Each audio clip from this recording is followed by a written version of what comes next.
Welcome to Learn, Chat, Share, the podcast where knowledge meets conversation, hosted by Daniel Wathen. We are now recording. Hello, Daniel. Hello, Valerie. That sounded very official. Valerie. Yes. Val gal. Am I in trouble? Like usual? Miss Rutz. Well, for those that are listening, we've had a few false starts because this is our premiere. Yes.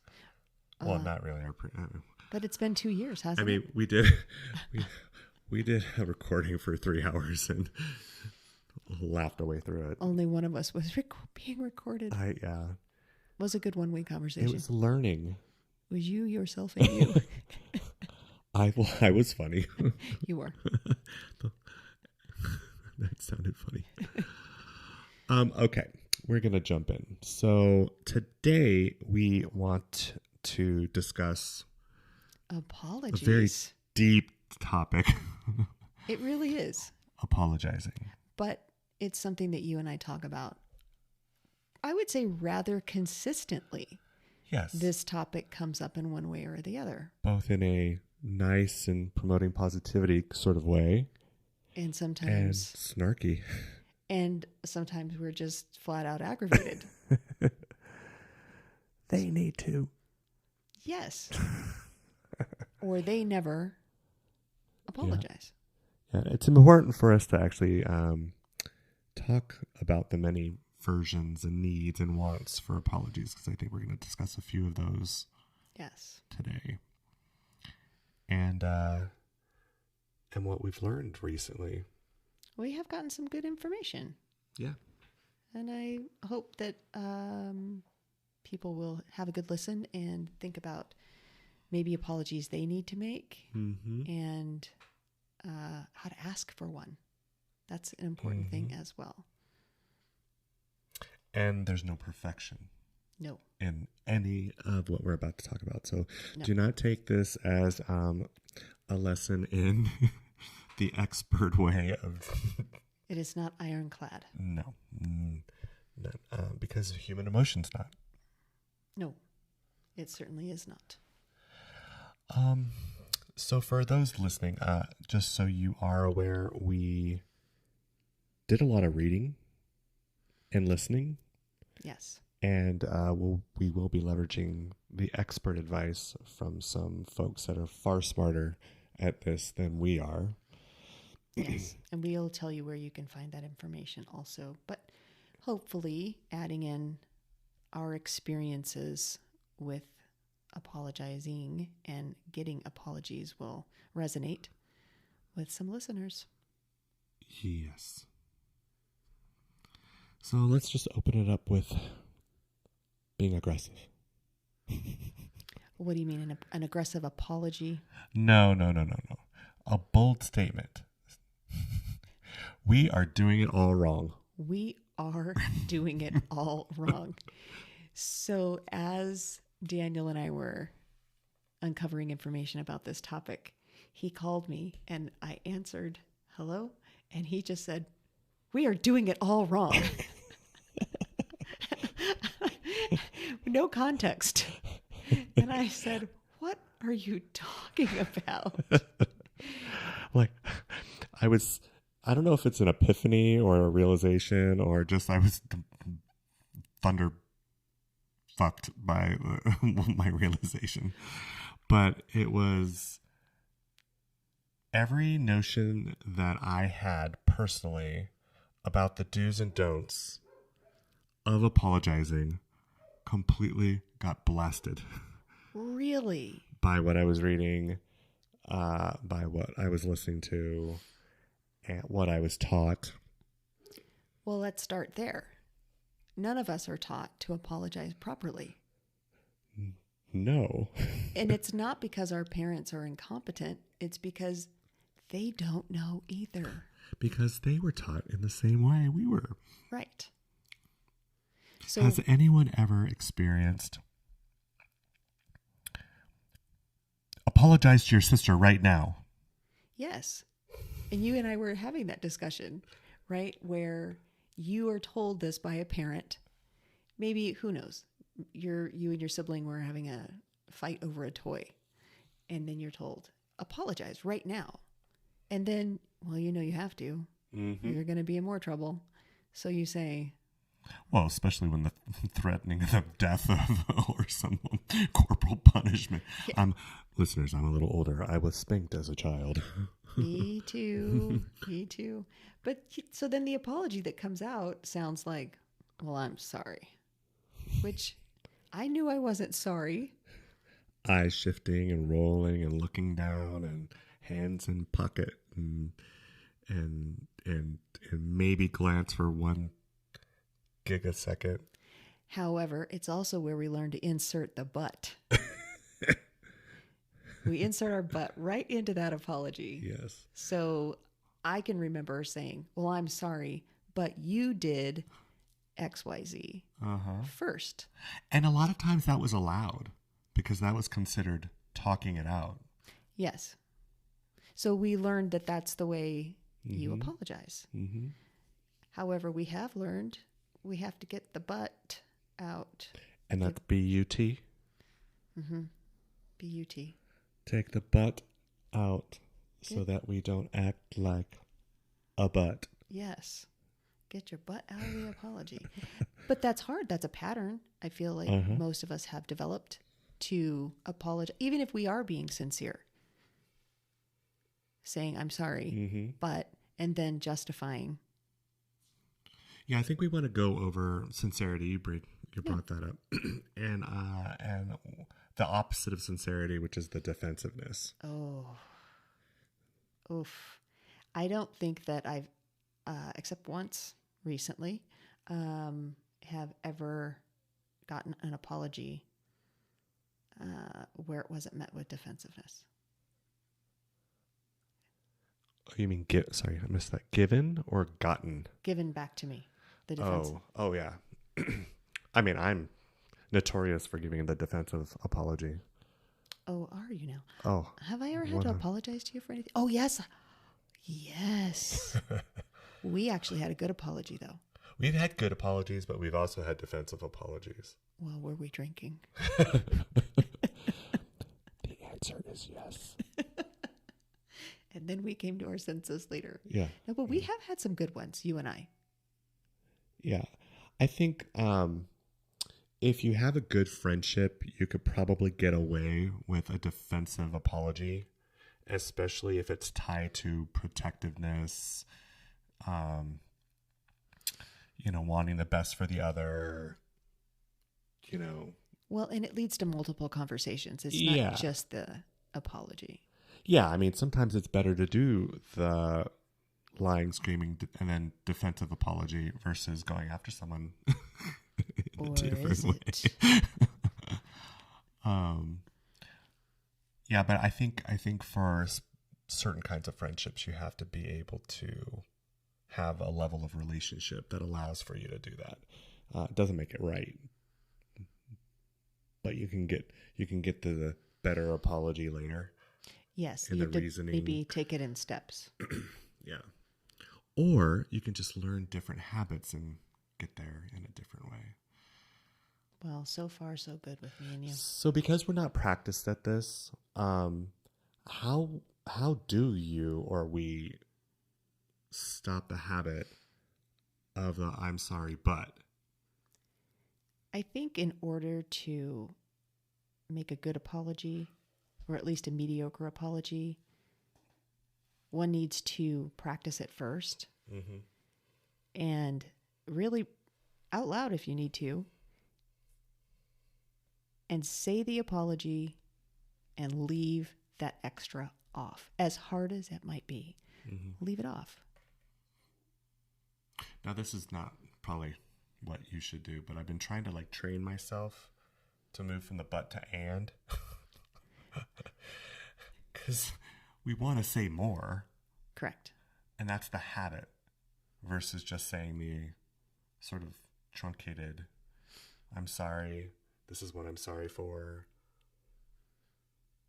I really meant this, which might get a little defensive. Yes. And I will do better in this way. I like that. I like the and with the follow-up with something positive. That's the change in behavior. And not, I'm sorry, and you deserved it. Which is what let's be clear. We really want to say that. So, and you deserved it. We really want to say that sometimes. Correct. So changing that habit might take us, it does for me at least, practice. Uh-huh. And with, the hard part, I think also is not expecting forgiveness in return. Mm-hmm. Because we do expect that. And I remember learning that from my parents. You know, say you're sorry. Okay, well, I'm sorry. And then, well, what do you say? Okay, I forgive you. You know, neither child is sincere about it at all. But then we have that expectation, right? They're going to forgive me. If I just say those magic words, they're going to forgive me. Well, I think that's why we always expect an apology. Because we want forgiveness? No, I think I want an apology so that I can forgive you versus harboring an emotion of some sort. Or I think it's just that tennis match. Yes. You know, serve me the ball so that I can hit that ball back. And then we have perfection, and then we can just move on to... But there are situations, I don't think that you and I have been in any of them. But there are, or maybe we have, but there are situations. All of our friends now are like, ooh, wait a minute. Lean in. Come on in, have a listen. That you may not get the ball served back. So it'll be very disappointing if you do have a heartfelt apology prepared and it is not met with, I understand now, or I'm also sorry, or I forgive you, or let's talk about this more, or something. Mm-hmm. It might just, that's that. Yeah, it's not for the forgiveness part. Correct. It's for yourself. Yes. So that's kind of one of the other things that I was mind blown about. The act of apologizing is solely for yourself and not the other person. It can have some positive effect on the other person, but really, it's your opportunity. Yeah. To get it out, do what's right. This sounds really strange. Elevate yourself, you know. Do it for your own soul, not for the other person's interaction. Oh, I'm losing my voice. Yeah, do it for you. It has to be for yourself, which then makes it sound like it's something selfish, but it isn't. It does do you a lot of good to apologize. So let's go back to when I apologized to my ex-mother-in-law. That was not met with forgiveness, but that wasn't the point. Mm-hmm. And I knew going in, and I told you ahead of time, I know she's going to say something mean. Mm-hmm. And she did. Oh, she sure did. She was ready. And now she doesn't remember a thing about it because, you know, Alzheimer's. Anyway, I did apologize to her, and I did mean it. And so my apology wasn't contingent on her forgiveness at all. Mm-hmm. So you were very surprised by the response. I think a lot of us were. I mean, I think I might have been more surprised. I think you might have been expecting something.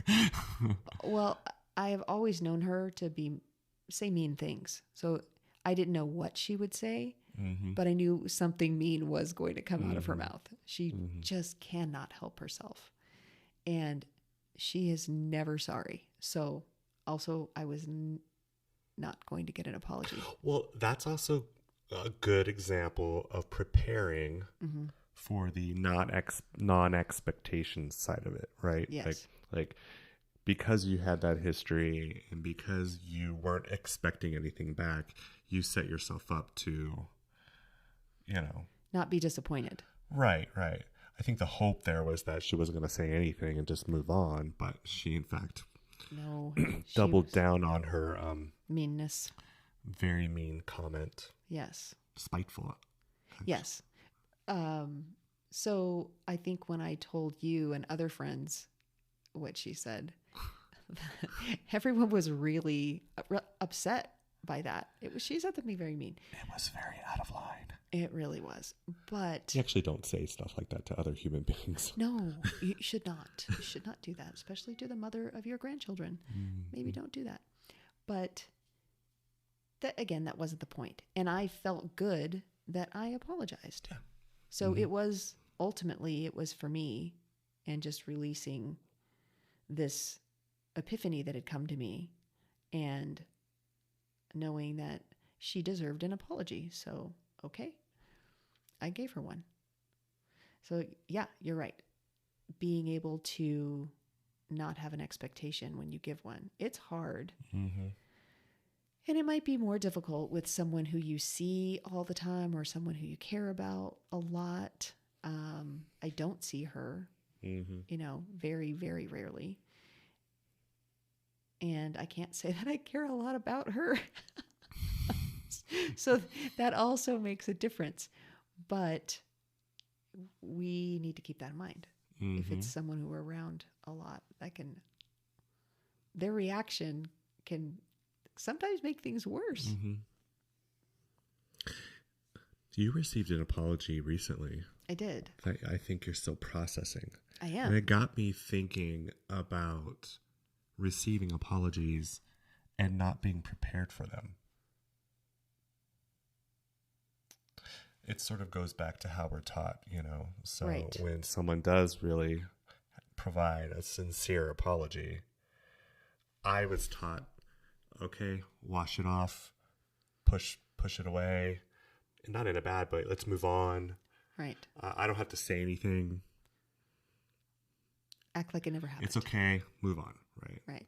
That's kind of my wheelhouse of accepting an apology. And I have gotten certain apologies throughout time that just sort of made me think, oh, what are you going to do with the apology? With the apology. And I think she's deep, like it just literally happened. So I'm not to put you on the spot, but you're going to need to do something with it. Well, and I shouldn't say you're going to need to, you need to do something with it. Yeah. I mean, you have to process it in some sort of way. So I'm just curious how. To process it more with the person? Maybe. Or it's a couple of things. Do we accept it? If we accept it, do we say something? Yes, no. Does that prompt another conversation? It's a journey when you both receive and give an apology, I think. That's true. I think that is very true. And like we were saying before, it could lead to multiple conversations. Mm-hmm. I don't know that this one needs to lead to multiple conversations, but an acknowledgement of, well, thank you for that. Mm-hmm. I appreciate the apology. This was someone I did not think I was ever going to speak to again. Mm. So shocking turn of events and an apology. So, and I apologized as well for cutting off contact. And so I think sometimes what people don't realize is that both parties owe an apology.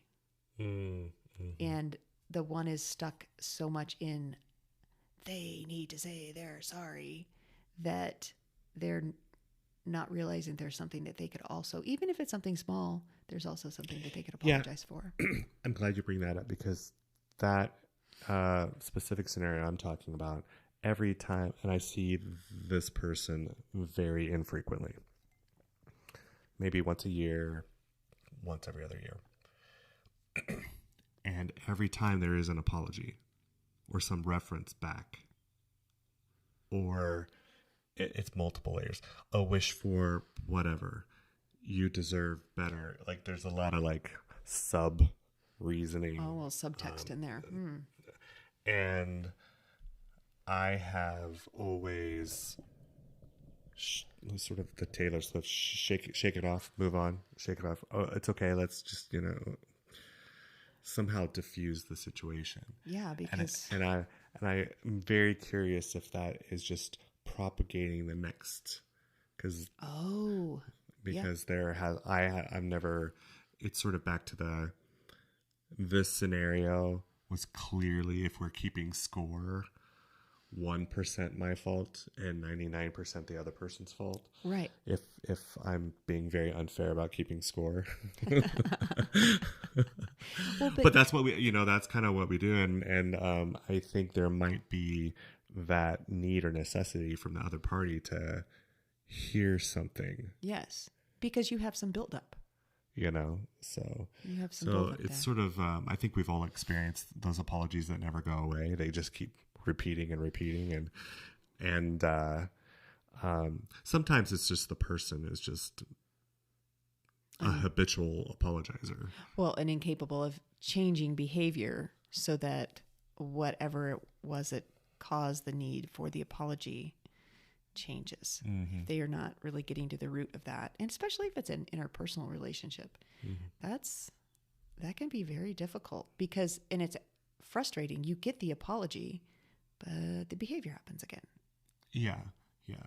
This is not one of those scenarios, though. This is apologizing for a very immature set of behaviors, and the person is now mature and feels guilt still to this day about those behaviors.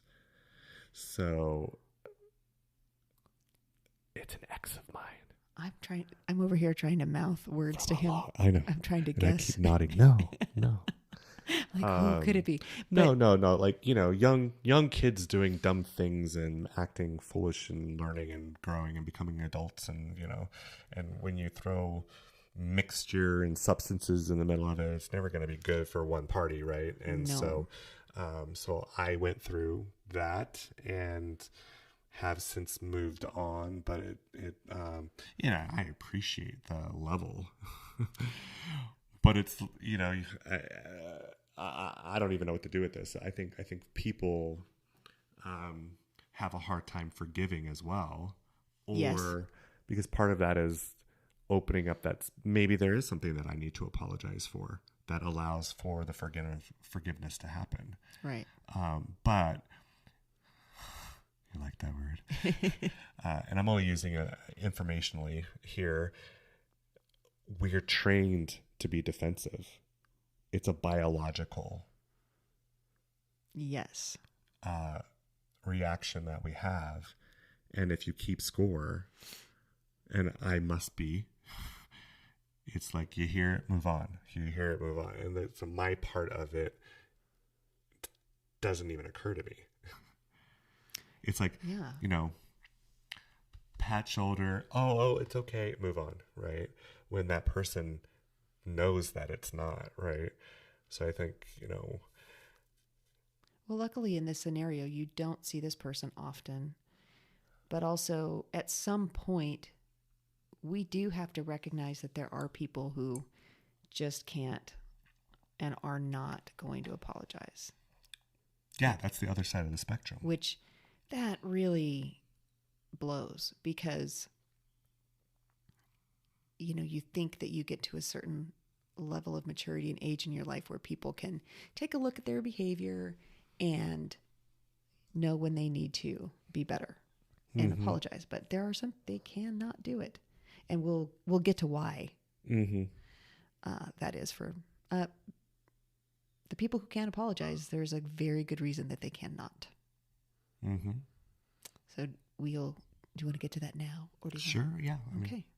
We're not going linear, so why should we start now? Well, it's vulnerability that makes people feel really raw and open, and like something worse now is going to happen because they opened up and admitted. Not only am I not going to say sorry for the thing that I should, but I'm certainly not going to, give up my power? Right. Not going to give up my power. I'm not going to be vulnerable in that way. And I think that's one of the reasons that you and I connected so much, because we have one glass of wine and start crying. So we don't have a problem with being vulnerable, but some people are taught not to be. We're super strong softies. We are. Well, and then if you throw the defensiveness on top of it, it's just it's a code book that can't be broken, because if you break the code, then you give up the power. It's like a vicious, paradoxical cycle, right? Yes. If you're vulnerable, you give up power. If you give up power, you're weak. If you're weak, you're, all of these not worth it. If you're blah, blah, and it snowballs into this, when in truth, it's not that at all. No, it isn't. It's very powerful to be able to apologize. Mm-hmm. But the defensiveness, that's a difficult one. I know you and I both have had people in our lives where you go to them and tell them, hey, this happened.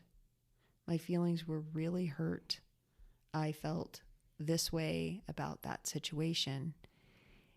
And instead of getting an apology, which seems what should come next, you get all of the defensive reaction, and it turns into another replay. Yes. It didn't fix anything.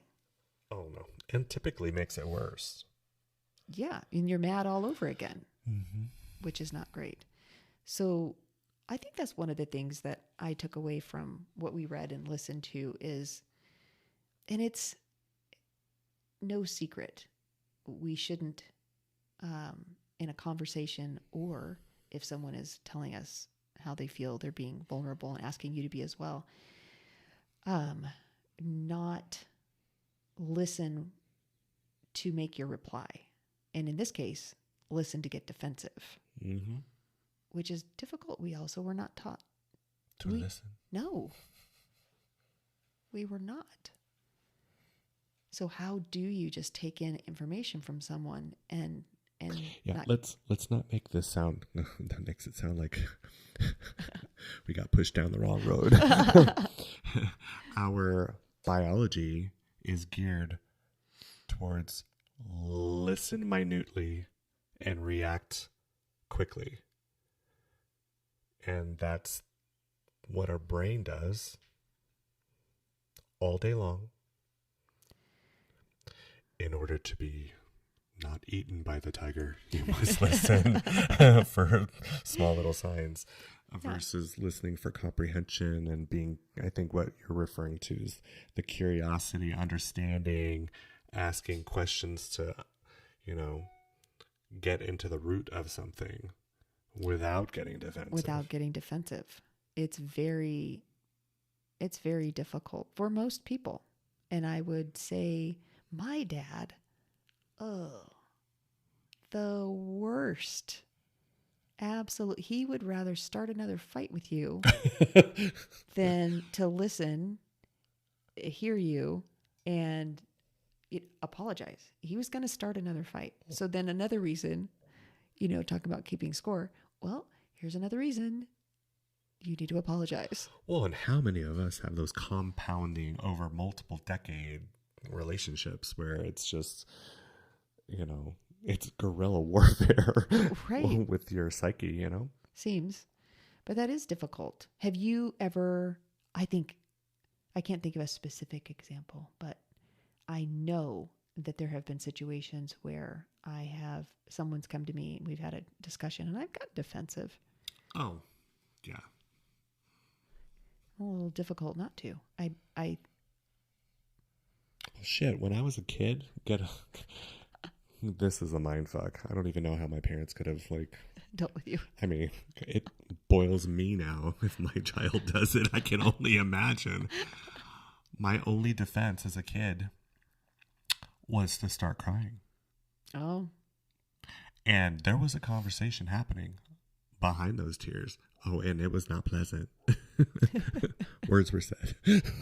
In your own head? In my own head. And I was making myself worse because, it's just,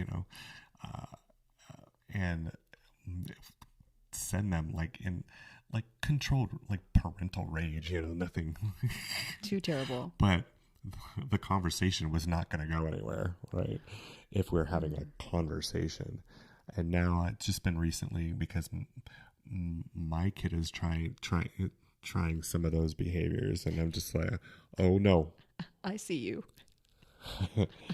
I know what's going on in there. Don't try and hide it. Yeah. So it's well, but okay, in your defense, also your apology had to come with some church activities afterward. Oh, well, yeah. I mean, when I was really young, so that went away later in life. But yeah, could you imagine? You not only have to apologize to your brother, and now when we go to church, you're going to have to pray about it. Right. So it wasn't just a one and done. I would cry too. It wasn't just a one and done situation. When we were planning this, I was like, I had a little, and we're taught how to lie.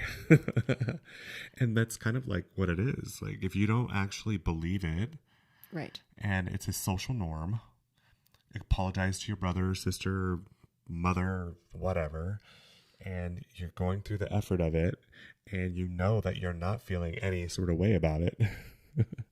You're in defense. I mean, you're in kid defense, you know, like, I mean, you're not, there's no remorse. Zero remorse. And you're taught to go through these processes to the extent, I think, that later when you hear an apology, you immediately go into defense about it because you don't believe the other person. Or you just think, was that sincere? Did they really mean that? Somebody put them up to that. Yes. You know. But you and I both said, and I'm sure it's true for our listeners as well, that we were forced into apologies as kids to our siblings. And I was not sorry. But I did, there's the but, I did feel that I was always getting caught at things, and the things my brother had done to me, he didn't get caught. So he was not made to apologize to me, and I felt that was completely unfair. I'm getting caught. I'm the one always having to apologize, and he would just have this smug look on his face. And I would say, well, I'm sorry. And I was not. I'm probably still not. Yeah, but you would try and get him back. Oh, yes. Mm-hmm. I was very successful. Yeah, there's always the apology with the twinkle in the eye. Mm-hmm. If I ever made the apology and looked them dead in the eyes, it was with the promise that there was going to be repercussions for this apology. There will be retribution. Yes, absolutely. Mm-hmm. So maybe on top of all of this is teaching our children to apologize better so that they don't feel defensive. Maybe I remember being made to apologize right on the spot, like right when something, was happening. So maybe allowing some downtime and then having a talk instead of, I remember my mom confronting the two of us right then and there, or my dad, and not separating us and, Valerie, say you're sorry. Well, I'm sorry. I was not. But maybe given time and then having someone talk with me about it, I could have gotten to the right conclusion. But it also made me mad that I was being forced to do something that I was not sorry for in that moment. Yeah.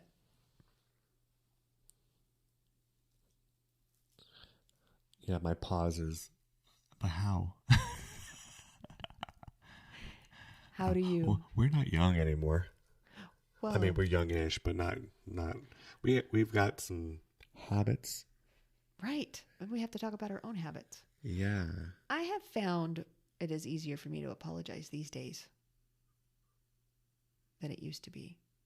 I just think, I have a different perspective on life in general, and I'll apologize. If I really owe an apology, I will apologize. Absolutely. And I do think over those situations and, who I need to apologize to, which is an interesting part, a little bit of a squirrel here, is an interesting part of the 12-step program. People have to make amends. But it's, years later, and they have to make a list of people who they may have harmed in the course of their addiction. And I remember I have someone close to me who apologized to me in that situation. And I remember thinking, well, she doesn't owe me an apology. I didn't feel that I needed one. I never in any way felt that I was owed an apology. But I was on that list, and she did apologize. So that's an interesting thing for, people to go through. And then I think what's hard about that too is, you make amends, but again, the other party is under no obligation to forgive. Mm-hmm. But you have to put it out there. It's an important part of any recovery, mm-hmm.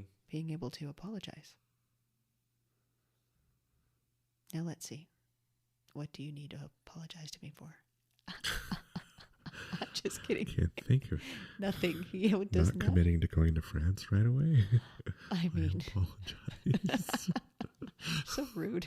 That's just so mean. I'm running out of salt, so I'll bring you to go soon. I'll bring you some back.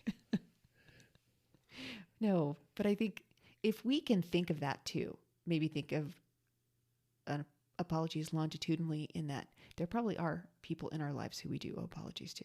Oh, 100,000%. But in a zone where we're keeping score, we may not realize that. Right. And it's, I think one of the factoids, it doesn't matter how much, we're mathematical by nature, right? So, I'm only 35% wrong, but they're 65% wrong. So they owe the apology. They owe the 50-60. It is 50-60. I'm 50, but they're 60. There's ways that. That's right. The and more, right? And I think one of the lessons, and we'll give the resourcing.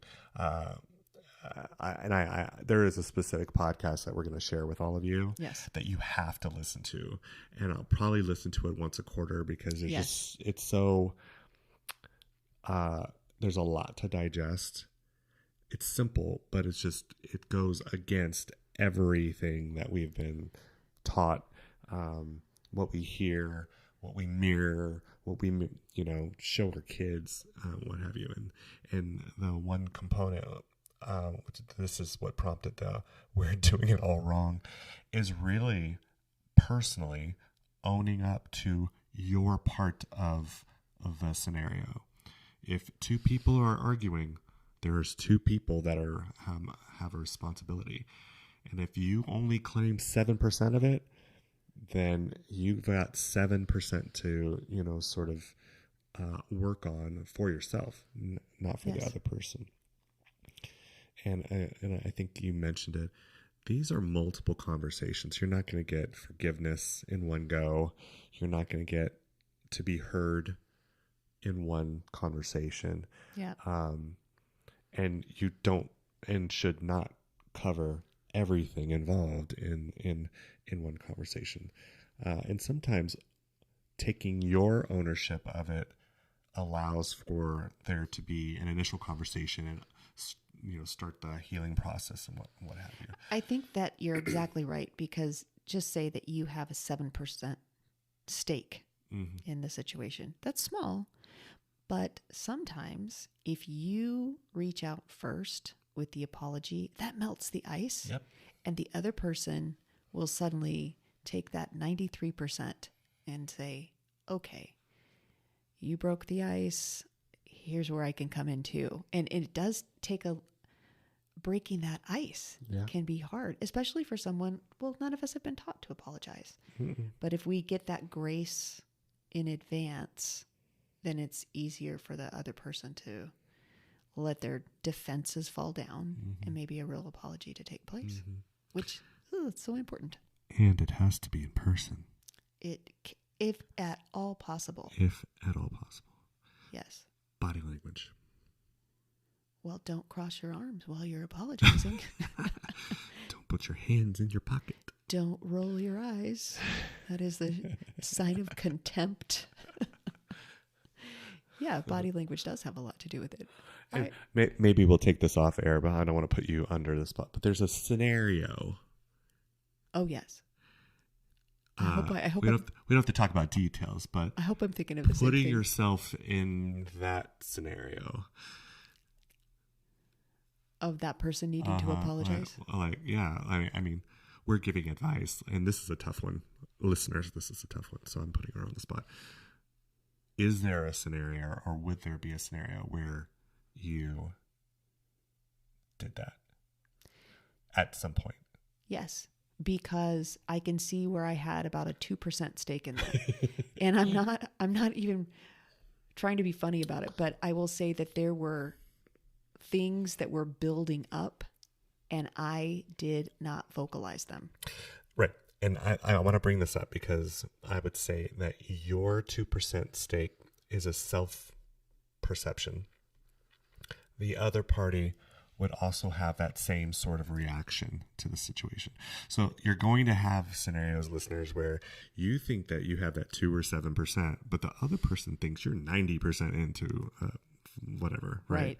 And so that's kind of why, that's why I was mind blown by this, is whatever your ownership is, you just own that part of it. Right. Get the dialogue going when you're ready to. The other person's perception is their perception. Their scoring method is vastly different than yours, right? And so somewhere in the middle is the truth, and you'll never get to it. Well, probably not with this person in particular.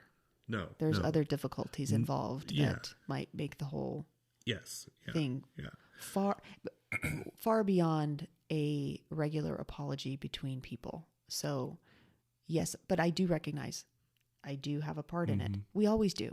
Well, okay, no, let's not always say we always do, but I think in adult situations, usually we can look at things and take stock. Totally. Yeah. But the level of empowerment that you have by taking ownership of your own part of it has vulnerability. Vulnerability equals we're giving up power, but we're not. We're using our own power. I don't know. Brainwashing myself right now. It's an interesting positive reinforcement scenario when you just own your part of it. Yes. Versus what we're sort of taught and trained to do, which is wait for the other party. Well, you'll be waiting a long time, won't you? Well, right. That's why we always expect. Well, they're more wrong than me. Right. And that's why things go on for years. People don't speak. Resentment builds, and it makes it difficult in a lot of different situations to move forward because one or the other is expecting. Yeah. We have those expectations. Well, and when you have a really good apology a couple of years later and you realize, well, that was a waste of time. Right. I was holding on to that for all this time. Well, that was dumb, you know? Yep. Well, but I think you're right. The ability to take a look at our part in things, which is also not easy. No. And trying to do it without a but. Ugh. And I will say in this scenario, I surely want to put a big but in there. Huge. Well, and you're going to, this is where we have to draw from all the skills. You're going to have to write down a few things, get some of the defensiveness out. This may be a practice scenario for you. And luckily you're surrounded by people that would help yes. in regards to that. Well, and I think also luckily surrounded by people who saw a lot of things and thought, oh my God. So that does give me some consolation in that other people were seeing things that I saw. They just didn't have the reaction I had. You know, going to jail on Christmas Eve would have been a good time. No party went to jail during this event, but there was a risk. There was a risk. Yeah. So let's talk about the important things that we got from our reading and our listening. You've got a good list over there. Some key pointers. Okay. And this takes a lot of practice, and there's no perfection here. Nope. And it's been repetitive, but I'll say it as number one. when you apologize, there is no but. Practice getting your butt out of it. I've worked out during this conversation that "and" is very dangerous too. It could be. Right. Because isn't that our natural inclination is, oh, we can't use but. Let's put another filler word in. Yes, exactly. Even a pause can be a but. Therefore, also. However. Yes. My favorite but. However. But you see. Correct. All apologies need to be sincere. If they're not, they're worse than apologizing. It really rips the Band-Aid off all over again. It actually amplifies it because of all the mental history that the individual has had in either making the situation worse, self-talk. Yes. Your ego's bruised. By this point, it creates a brand new scenario. It hurts all over again. Yeah. So if you're not ready then don't. You will make it worse. Yeah. In this instance, silence is actually better. Yes. You could let the person know that you know this needs to happen, but I just said it. You're working out the proper way. If it's a scenario where silence is not possible, you can say, "Hey, I've thought a lot about the scenario. Yes. I do want to talk about it further. I'm just not ready right now." That's perfect. And if you have any idea about when in the future, I need a couple weeks or a month, or it helps to have a time frame. But if you add a time frame, you better stick to it. Yes. Right. Don't leave the person hanging. No. If you say, "I'll be ready in a week," I'll be back. I'll be back. Yeah. Don't leave them waiting for a year. Yeah. That's also not appropriate. Yeah. But sometimes we do need to get our thoughts together on things and think of a best way to make this apology. And I am a firm believer that we need to practice apologies, maybe with just ourselves in the mirror or with a comfortable friend like you and I, to kind of structure it appropriately. And so that the other, if you're not really sure that it's going to be appropriate, it's good to bounce it off of someone. Hey, I need to do this. Let your friends help you with that. Especially, because if you're crossing your arms, we're going to say, "Ooh, that does not feel. Don't do that. Don't feel sincere to me at this moment." We're not good at practicing things. No, we just want to jump right in. We just want to be perfect right out the gate. The first time out. However, I will tell you this about Daniel.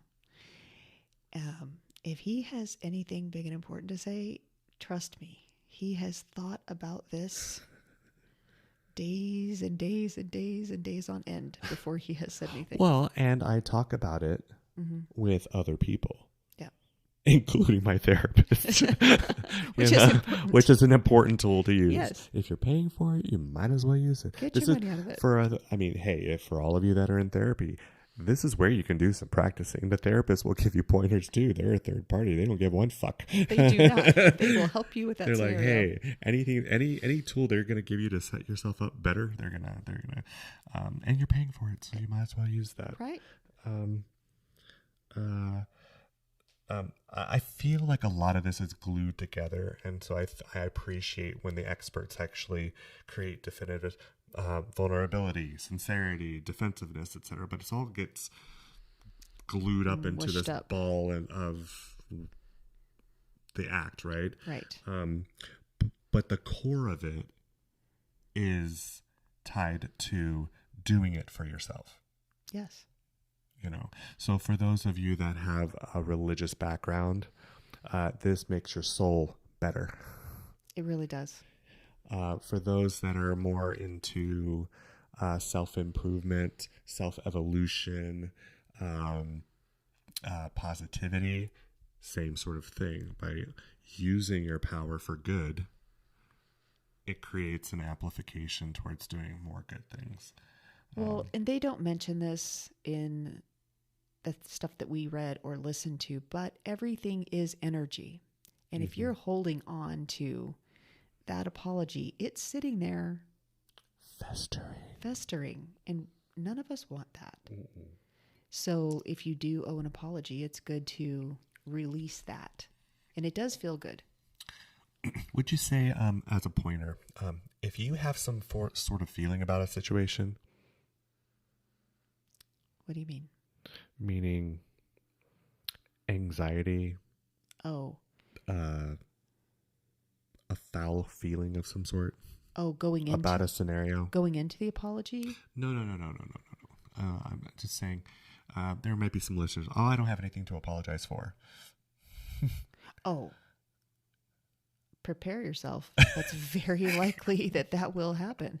Hasn't anyone ever said that to you? I don't have anything to apologize for. The fuck you don't. Excuse me. That's my immediate reaction. Here, let me count the ways. let me give you a list, because this is my list for you. Yes, I'm being forthright and owning up to my part in this, and you know, but there probably are people who maybe err on the side of some mental issues. And I'm not, man, I just read, maybe we should talk about this next. I just read an article about this woman who, the title of the article was something like, I'm a sociopath and this is what you need to know. And so people who do fall under that category, they really don't. I know. Other people as a percentage of the population, right. That should be extremely low. Hopefully, we don't know many or any. I'm not apologizing because I'm claiming to be. Right. But you may run into that scenario. There are people around like that. Hopefully, we don't have them in our lives. But yeah, there are. I have been told that I have nothing to apologize for, and it's usually from the very people who really need to give the apology.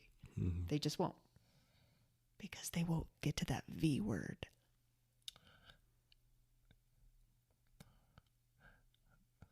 Vulnerability. Oh, terrible. Why be vulnerable when I can be an ass? Because that's more powerful. Yeah, I think people do feel like that. Luckily. I mean, the quicksand that they're standing on, did that come out right? Well, I heard it correctly. I don't know if you said I mean, that's the power of fake power, right? Yeah. It's you're constantly having to move and shift, and because it's not solid ground. Vulnerability just solidifies that. Pulls that. Because it's your power. Right.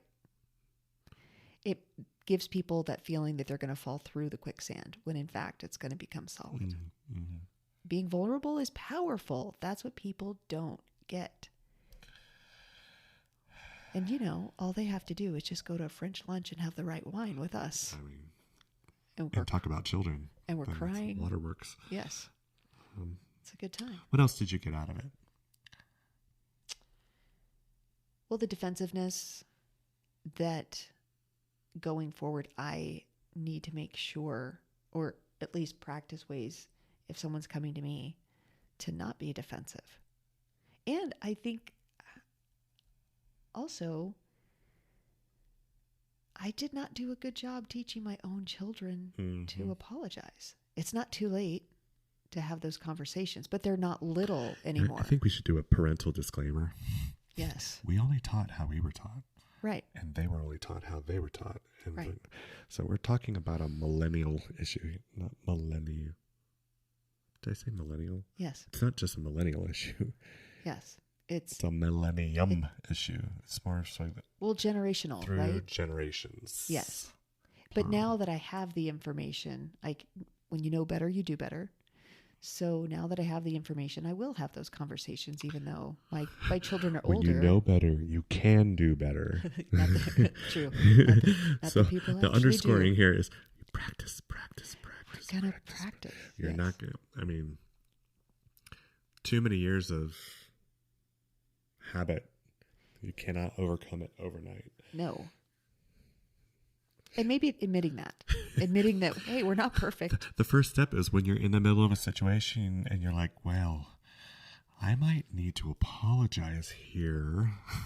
I will get back to you. I'm going to think this over and get back to you. But yeah, it's not too late to teach our kids. And you're young man. I'm at a good age. You're at a good age for this. Although, since he doesn't have any siblings, there might not be as much opportunity. I don't know.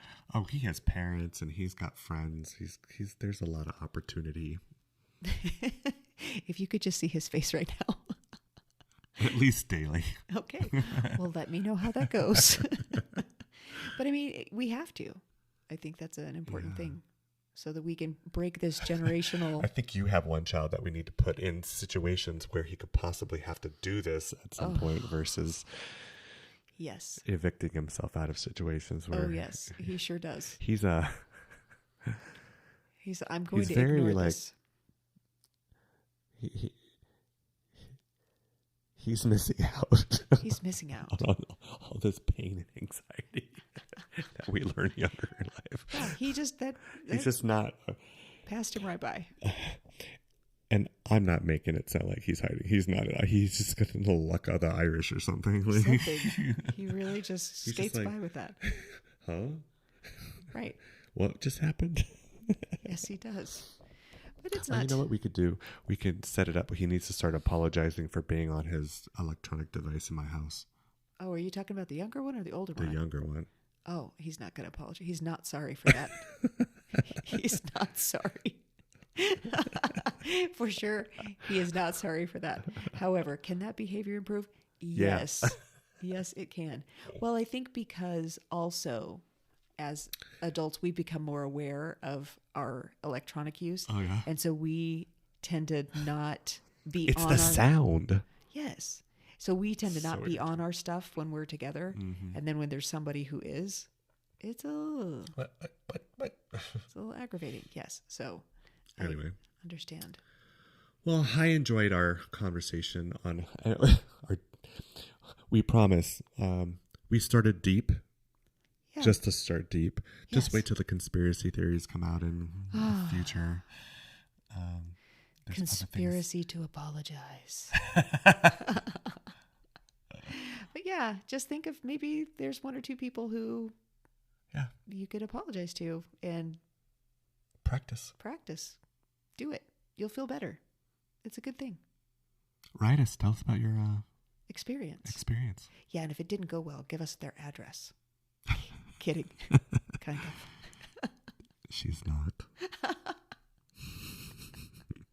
Okay. We'll provide all the information in the write-up. Yep, in the show notes. If you're a reader and you or a podcaster. And well, thank you for the time today. Yep, it was a good talk. We'll see you and you'll hear us next time.